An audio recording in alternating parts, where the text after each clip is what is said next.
devant le siège du Parlement de la représentation européenne en France. La représentation européenne en France, le premier président de la Commission européenne, un certain Walter Einstein. Vous irez chercher vous-même Walter Einstein sur internet, qui est ce monsieur.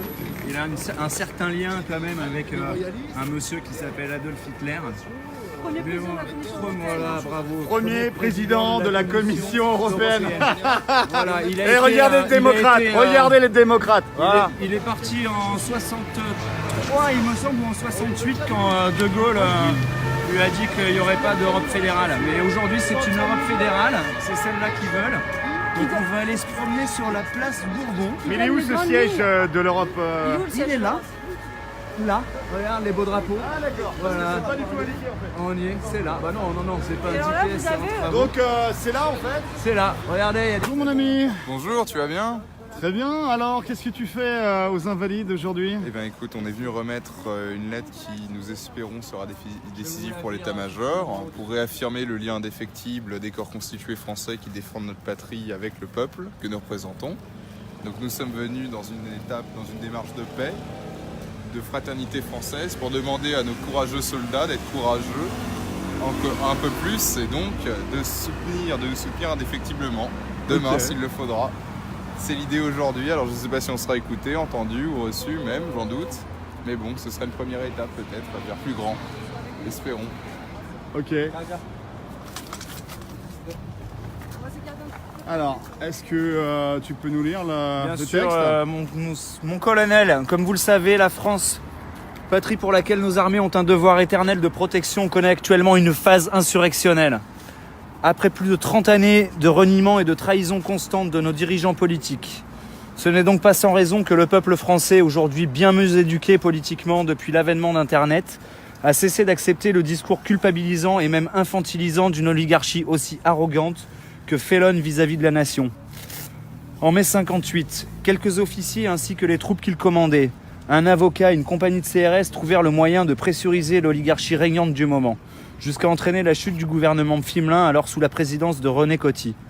Plus récemment, en Tunisie, il n'a fallu que 2 mois aux armées de ce pays pour terminer la première phase du processus révolutionnaire qui avait cours alors fin 2013, en invitant le président alors en exercice à prendre la fuite tant qu'il était encore temps. Cette intervention finalement très minimaliste des armées, aucune des situations citées n'a débouché sur un réel putsch assorti d'un gouvernement militaire, a néanmoins permis de faire cesser de couler le sang impunément et restaurer le calme dans une situation de crise exceptionnelle. Dans les 2 cas, la légalité constitutionnelle a été respectée malgré le rapport de force engagé. Aujourd'hui, mon colonel, il n'est plus tolérable de constater le silence de nos armées alors que nos soldats et officiers devraient être les premiers à s'insurger de la situation. N'étant pas certain que vous disposiez de tous les éléments de réflexion légitimant le soutien de l'armée française à la nation, permettez-nous de vous dresser une chronologie d'un certain nombre de décisions politiques qui constituent toute une réelle trahison à la souveraineté du peuple français, à l'indépendance de ses armées et aux valeurs de paix prônées par la République. 2014, François Hollande annonce à la presse avoir livré des armes aux rebelles syriens depuis 2012, ce qui constitue au sens de l'article 421.2.2 du Code pénal un crime de financement du terrorisme. Emmanuel Macron étant devenu ministre des Finances courant 2014 et par là même membre du secrétariat général à la sécurité et à la défense nationale, avait en tant que ministre une responsabilité claire dans la signature des contrats de vente et de livraison de telles armes. Je n'ose vous rappeler que nombre de terroristes ayant sévi en France et notamment au Bataclan se sont aguerris en Syrie. 2014 toujours, François Hollande annonce annuler le contrat de vente des navires Mistral sans que les transferts technologiques liés à cette transaction, notamment sur ce qui relève d'un certain nombre d'équipements radars, ne puissent être empêchés. Outre le cynisme financier, économique et diplomatique que cela représente pour la France, c'est du point de vue militaire une véritable forfaiture. Quand bien même la Russie est un partenaire historique fiable, il n'y a aucune raison de permettre à son état-major de disposer de données et de brevets sur des équipements militaires français soumis au secret défense. Emmanuel Macron était aussi à cette époque ministre des Finances, mais auparavant il conseillait à l'Élysée François Hollande, notamment sur l'annulation de cette transaction. 2015, fusion entre l'armurier français Nexter, fabricant du char Leclerc entre autres, et l'opérateur allemand KMW sous la présidence de François Hollande. Emmanuel Macron, alors ministre des Finances, a aussi contribué à la prise de contrôle de l'Allemagne de 50% du capital de Nexter. 2015, cession à General Electric de la branche énergie de Alstom, fabriquant notamment les turbines de nos centrales nucléaires, mais aussi celles équipant nos SNLE, dont les propriétés acoustiques et la vitesse développée relèvent du secret défense. Si nous sommes un jour en guerre contre les USA, il faudra leur demander de bien vouloir nous livrer les turbines nécessaires aux réparations de nos sous-marins et d'avoir l'obligeance de ne pas user des données collectées sur ces acquisitions technologiques dans le but d'espionner nos mouvements impunément. Cette cession d'actifs industriels sensibles peut être qualifiée de crime de trahison au sens de l'article 411.3 du Code pénal. 2017. À peine son mandat entamé, Emmanuel Macron, malgré sa propension à revêtir des uniformes militaires pour se donner un supplément d'autorité qu'il n'aura jamais, provoque l'ire de l'état-major français et pour le moins de son chef d'état-major, le général De Villiers, puisque ce dernier, sur la base d'un désaccord budgétaire, lui remettra sa démission en juillet. N'ayant pas d'affinité pour un général qui se reconnaît volontiers atlantiste et est parti aux USA à la suite de sa démission, c'est donc avec toute la hauteur de vue critique que nous relevons que la démission du général De Villiers était néanmoins un signal d'alarme très clair pour nos troupes et nous regrettons que l'armée n'ait pas fait corps avec son chef et plus encore que le très européiste général Lecointre ait pu prendre la suite. 2017 toujours, signature d'un protocole d'accord sur la fusion de l'allemand Siemens avec le français Alstom sur la prise de contrôle de l'industrie ferroviaire française. Si un jour nous devions retourner dans les affres de la guerre avec l'Allemagne, il faudra demander à cette dernière d'accepter de nous livrer les pièces et machines nécessaires au ravitaillement des troupes à la frontière et en matière ferroviaire. 2018, bombardement de la Syrie par les forces françaises sur ordre d'Emmanuel Macron. En violation complète de l'alinéa 14 du préambule de la Constitution du 27 octobre 1946, des articles 5 et 35 de notre Constitution, de l'article 2 de la Charte de l'ONU et de l'article 8 des statuts du Tribunal pénal international. 2018, l'Allemagne fait savoir qu'elle espère le renoncement de la France à son mandat au Conseil de sécurité de l'ONU dans le but de partager ce dernier avec le reste de l'Union européenne. De nombreuses voix outre-Rhin réclament aussi que l'Allemagne se dote de l'arme nucléaire. Emmanuel Macron, qui ne cache pas son européisme et son esprit de collaboration, ne réagit pas à ces informations. En revanche, il prépare un nouveau traité franco-allemand qui devra rapprocher le commandement des armées françaises et allemandes.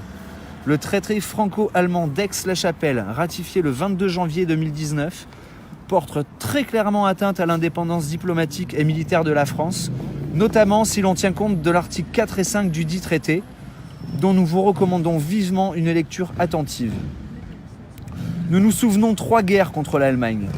Mon colonel, ne voyez pas en notre propos des accents de germanophobie ou d'américanophobie, mais au contraire une certaine lucidité sur l'histoire et les relations internationales.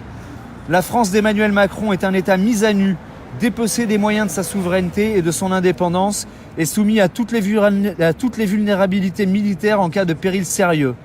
Nous ne fabriquons plus nos propres fusils d'assaut, ce sont les Allemands qui nous fournissent. Notre industrie aéronautique est lentement rachetée par des intérêts allemands. Nous n'avons plus la maîtrise de notre dissuasion nucléaire en termes d'indépendance industrielle et nous suivons une diplomatie de guerre favorable aux Anglais, aux Israéliens et aux Américains, mais aussi honteuse que dangereuse pour la France.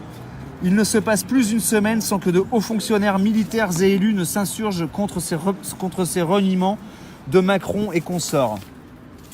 Aujourd'hui, désormais, le criminel Emmanuel Macron réprime un soulèvement populaire dans le sang, alors que les aspirations des citoyens portent sur un désir de souveraineté à rétablir, d'une démocratie à bâtir et d'un contrat social à refonder. Autrefois, face à une crise d'ampleur que celle que nous connaissons aujourd'hui, les présidents français se montraient pragmatiques en dissolvant l'Assemblée nationale ou en réclamant la démission du gouvernement. Emmanuel Macron, pour sa part, semble parfaitement décidé à aller au bout de son entreprise de démolition de la France sur l'autel de l'Allemagne et de l'Union européenne, tout en excitant la colère des Français jusqu'à ce que les premières balles de la police nationale aillent perforer la chair d'un peuple légitimement insurgé. Nous réclamons le secours de l'armée. Nous souhaitons que nos soldats et officiers agissent au mieux de leurs possibilités pour neutraliser ou mettre en fuite Emmanuel Macron et son actuel gouvernement. Nous ne reconnaissons pas la légitimité de cet individu à gouverner la France et nous nous plaçons sous la protection de l'article 7 de la Constitution et attendons que l'ensemble des hauts administrateurs et militaires de l'État prennent leur ordre auprès de Gérard Larcher, président du Sénat et désormais président de la République par intérim, dès lors que la vacance de ces derniers mandat reçu sera reconnu par nos propres institutions. Aussi, pour toutes ces raisons, nous vous demandons de bien vouloir porter assistance au peuple français, dans l'espoir de votre étude attentive de notre requête et avec l'expression de nos respects. Voilà. Monsieur, bonjour. Bonjour. Citoyen gendarme. Citoyen Rayé, citoyen gendarme. On va signer cette lettre, on voudrait vous la remettre. Vous voudrez la remettre à qui, monsieur ? Au chef de corps qui commande les Invalides. D'accord, commandant militaire. Le commandant militaire, voilà, des Invalides, au commandement militaire des Invalides. Nous venons de vous la lire devant cet hôtel. Magnifique, au lieu de la République. Moi, je vais essayer de voir son état-major pour savoir si on la prend ou pas. Ou comment D'accord. Ça se passe, si vous devez laisser, enfin, Et si voilà, et puis si on essuie un refus, on aimerait bien pouvoir peut-être lui envoyer par courrier. Sans problème, je vous donnerai l'adresse s'il ne Voilà. veut pas la recevoir. Donc là, en fait, c'est un appel aux gendarmes ou C'est un appel à l'armée. C'est un appel à l'armée pour nous aider à reprendre le contrôle de nos institutions.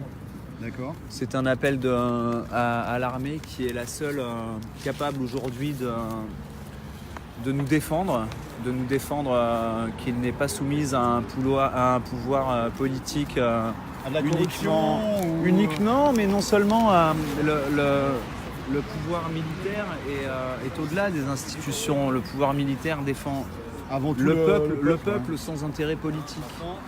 Il défend le peuple contre l'oppression. D'accord. Contre l'oppression, contre les politiques désastreuses. Et puis surtout, c'est lui qui a la maîtrise des armements.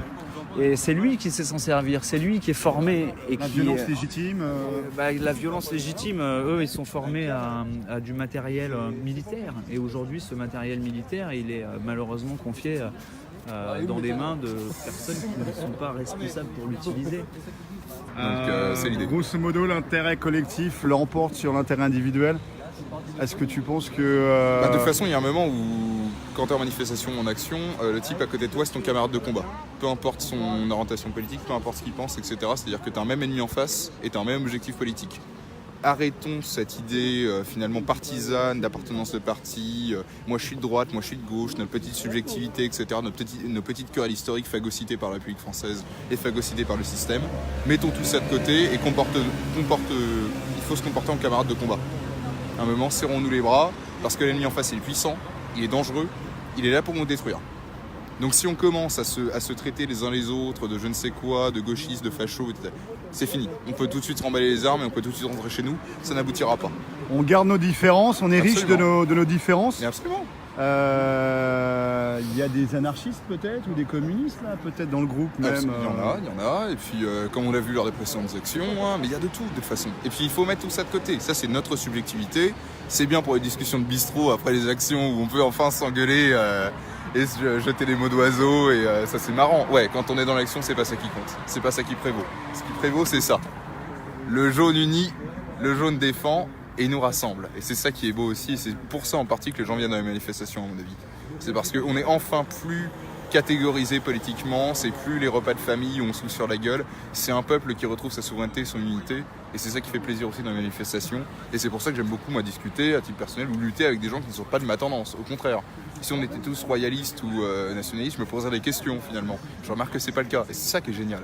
On refait peuple, génial. Tu penses qu'on est en train de refaire peuple? Mais on refait corps.